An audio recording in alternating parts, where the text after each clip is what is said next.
दोस्तों, जिस तरीके से चुनाव आयोग से सवाल पूछा जा रहा है, एसआईआर वाला मुद्दा उत्तर प्रदेश के अंदर भी मैं दिखा रहा हूं, वो गहराता जा रहा है। इन सब के बीच कभी हरियाणा, कभी महाराष्ट्र और फिर बिहार से जो खबरें निकलकर सामने आ रही हैं, इससे पहले उत्तर प्रदेश में तो बकायदा एक दो नहीं हजारों की तादाद में हलफनामे के साथ अखिलेश यादव ने सौंप दिए थे सबूत चुनाव आयोग को। पुराने वाले को, नए वाले को पता नहीं थे, इसलिए वो लफाजी करके चले गए थे। फजीयत हो गई थी प्रेस कॉन्फ्रेंस में। खैर, आज इससे आगे की कहानी यह है कि लगातार इस पूरे मसले पर चुनाव आयोग और चुनाव आयुक्त दोनों की साख दांव पर लगी है, क्योंकि वो जवाब देना चाहते नहीं। और जिस तरह के फैसले और जिस तरह के बयान चुनाव आयोग के दरवाजे से बाहर निकल कर आ रहे हैं, वो ये बताते हैं कि एक कृपा पात्र जो गद्दी है उस पर उनको बिठाया गया है, जिस कृपा के साथ बिठाया गया और जिसने कृपा की है, अब उसको बदले में देने के लिए कुछ ना कुछ है, तो वही काम किया जा रहा है, ऐसा महसूस होता है। लेकिन इन सब के बीच अचानक से भावना आहत गैंग आ जाती है। आप तक खबर पहुंच गई होगी। 272 लोगों ने विपक्ष, खासकर राहुल गांधी पर गंभीर आरोप लगाए।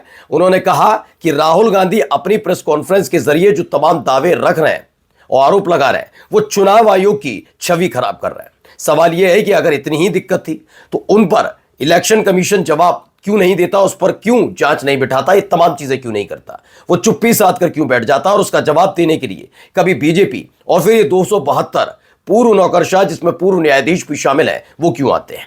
लेकिन आज इससे कहानी आगे की है। आज एक एक की कुंडली आपको खोल के दिखाऊंगा। जो दावे किए जा रहे हैं वो यकीनन भयानक टाइप के हैं।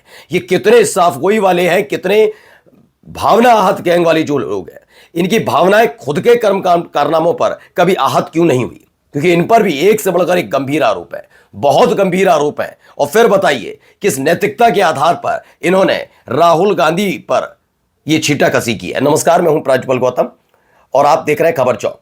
क्या यह वाला दाव उल्टा पड़ गया?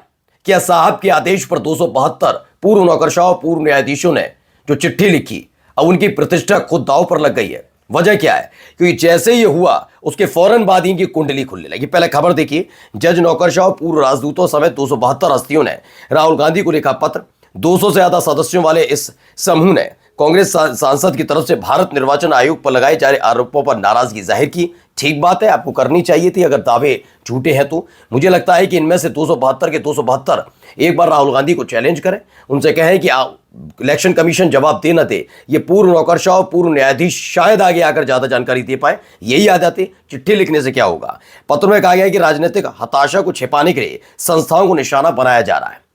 लेकिन ये कितने खुद शरीफ हैं, अब एक एक का चेहरा मोहरा देखते चलिए। सबसे पहले आती हैं श्रीमती लक्ष्मीपुरी। ऐसा लगेगा, देखिए, महिला अधिकारी, पूर्व राजदूत रही हैं, इनकी भावनाएं आहत हुई।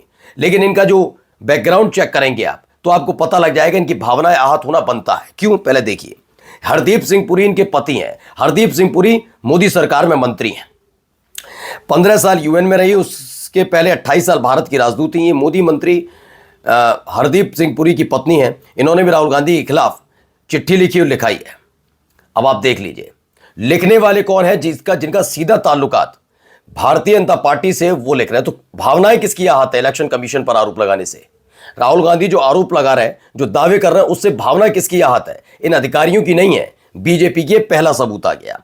अब दूसरा जरा सबूत देखिए, यह भी चेहरा जरा पहचान लीजिए। पहले ये देखिए, ये है आवेश तिवारी। लिखते हैं, क्या लिखते हैं? देखिए, सुप्रीम कोर्ट के जज हैं, ये रह चुके हैं।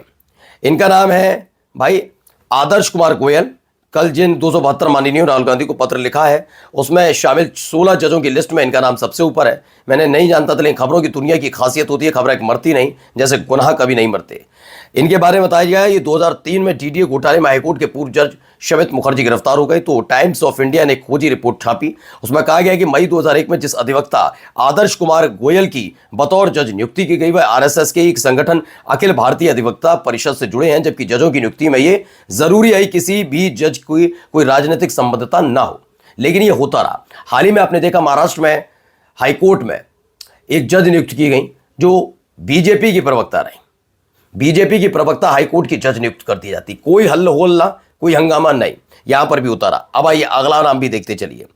आप कहेंगे महिला की तस्वीर क्यों दिखा रहे हैं? महिलाओं की तस्वीर इसलिए मैं ब्लर भी कर दी है। दरअसल सुप्रिया श्रीनेत का दावा है, एक योगेश गुप्ता है जो भारत के उच्चायुक्त हुआ करते थे। पूरी टाइमलाइन में मोदी की चरण वंदना है इनके उसमें, लेकिन लड़कियों के बारे में इनके कमेंट्स जरूर पढ़िए। दरअसल ये योगेश गुप्ता जो भारत के उच्चायुक्त रहे थे, ये पूर्व नौकरशाह, ये भी इनकी भी भावनाएं आहत हुई थी। इनकी भावनाएं आहत होने से पहले ये क्या क्या करते रहे, ऐसा दावा सुप्रिया श्रीनेत का है। यही वो योगेश गुप्ता, एक नेहा नाम की जो ट्विटर हैंडल चलाती हैं, उन्होंने क्या आपको भी 2 जल महल दिखाई दे रहे हैं? उस पर कहते हैं नहीं, एक जल महल और एक बड़ा पहाड़ दिख रहा है। ये योगेश गुप्ता जैसे पूर्व नौकरशाह कहते हैं जिनकी भावनाएं अभी आहत हुई है। खत्म ना होगी मेरे इश्क की कहानी, योगेश गुप्ता लिखते हैं हम भी साथ हैं फिक्र ना कर दीवानी। तो ये इस किस्म के व्यक्ति हैं और इनकी भावनाएं अचानक से आहत हुई हैं, ऐसा दावा।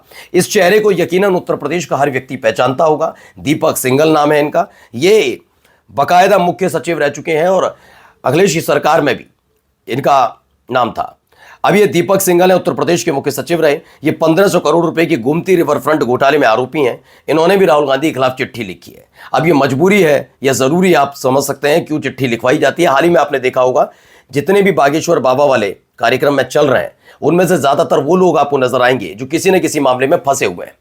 अभी शिल्पा शेट्टी के नाम पर कहा, लेकिन इससे पहले ये बता दें शिल्पा शेट्टी के पति राज कुंद्रा के खिलाफ क्या मामले आए थे, कितने घिनौने आरोप थे, उस पर बातचीत अब क्यों नहीं होती?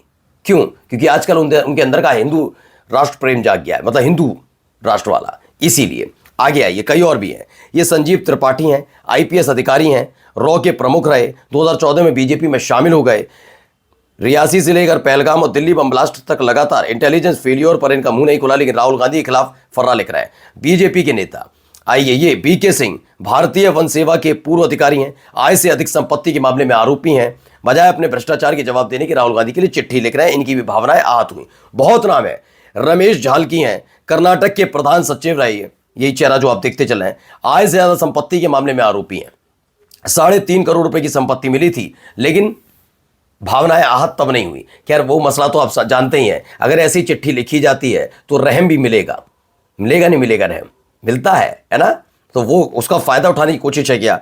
ये ए मुनप्पा है, कर्नाटक के पूर्व सचिव। ये केपीएससी परीक्षा घोटाले और बीडीए म्यूचुअल फंड घोटाले में आरोपी हैं। इन्होंने भी चिट्ठी लिखी राहुल गांधी के खिलाफ। ये राम नारायण सिंह है, उत्तर प्रदेश के डीजीपी पद से रिटायर हुए। इनके घर से इनकम टैक्स डिपार्टमेंट के छापे में 3 करोड़ से ज्यादा कैश बरामद हुआ था। अब आप समझिए, इन्होंने भी चिट्ठी लिखी है। सुप्रिया श्रीनेत का एक और दावा है। ये एलवी सुब्रमण्यम है, आंध्र प्रदेश में मुख्य सचिव रहे।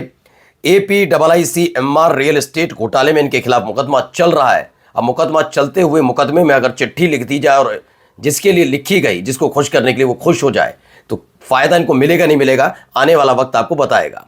आगे दिखाता हूं आपको। ये जस्टिस SN ढींगरा हैं। इनके ऊपर कोर्ट द्वारा नियुक्त पर्यवेक्षक के पद का दुरुपयोग करने का आरोप है। जिस निजी कंपनी के पर्यवेक्षक थे, वही कंपनी इनकी बेटी को 15 लाख रुपए महीने की तनख्वाह दे रही थी। इन्होंने राहुल गांधी के खिलाफ चिट्ठी लिखी है। और जाते जाते एक और चेहरा जरा देख लीजिए। ये भी एक चेहरा है, नाम है बी राजगोपाल नायडू। सुप्रिया श्रीनेत का दावा है कि मध्य प्रदेश कैडर के IAS थे, अपने कार्यकाल में गड़बड़ियों के लिए खूब विख्यात रहे। ग्वालियर में अपर कलेक्टर थे, तब इन पर माइनिंग पट्टेदार को ब्लैकमेल करके उगाही का आरोप लगा था। बहुत सारे इनके हैं। सबाजीत यादव की पत्नी बेटी का आरोप था कि नायडू ने उन पर JCB चढ़ाने की कोशिश की, मामला पुलिस थाने तक पहुंचा। बहुत सारे इनकी भी भावनाएं आहत हुई हैं। तो ये पूरी कुंडली है, ये कुंडली जगह खंगाल लीजिए, क्योंकि एक दौर में कहा जाता था, बड़ा ये गोदी मीडिया पूछती थी ये अवार्ड वापसी गैंग का है, अवार्ड वापसी गैंग का है। वो तो नहीं आई, लेकिन देखिए भावना आहत गैंग आई है और उसका कच्चा चिट्ठा खुल गया है। नमस्कार। New public inter college Lucknow, admission open. For more information call 0522 282232 और 7755 089585।